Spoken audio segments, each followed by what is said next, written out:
Morning people, welcome back to F Politics. During the years that I was fighting to make sure that Brexit didn't happen, I always reassured myself that even if we failed, the silver lining to that cloud would be that people would at least see that believing people like Boris Johnson, Nigel Farage, Priti Patel would always hurt them. Because either we'd succeed and Brexit wouldn't happen, or they'd see the consequences of Brexit and know not to follow those things in the future. And now because people have seen the consequences of Brexit and the majority can see that Brexit has made us poorer, the politicians can't really lie to us that much anymore. Which is why Kemi Badenoch has said things like, "We were making announcements without proper plans.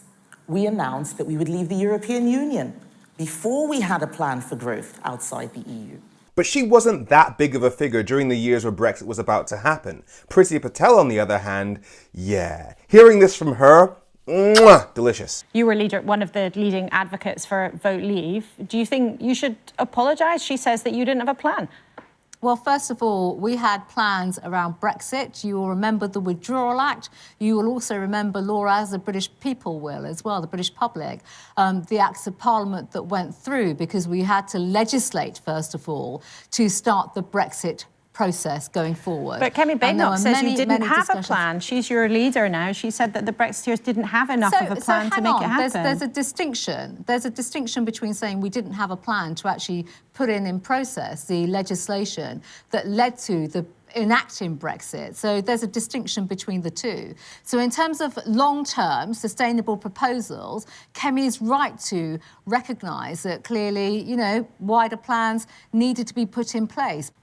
Priti Patel, thank you so much for... Let me translate that. That means they had the plans to actually make Brexit happen, so get Brexit done. But in terms of long-term sustainable proposals, i.e. making Brexit work for the country long-term after it happened? So in terms of long-term sustainable proposals, wider plans needed to be put in place. That is an admission that they had absolutely nothing. Those plans needed to be put in place. So despite reassuring people for nearly 4 years that they had a plan to make people's lives better because of Brexit, she's now saying that was a total lie. But she's only saying that now that the Tories have had a historic defeat last summer, and they know they're dealing with a public that can't be lied to on Brexit because people can see the effects for themselves. And as I've said before, not lying to somebody simply because you know that the person you otherwise would have lied to already knows the truth is not the same as being honest with them. They broke British society apart. They tore apart families. Some people will never speak to their family members ever again because of the divisions that were created by Brexit. And Priti Patel, 8 years later, is now saying on national TV, yeah, we lied.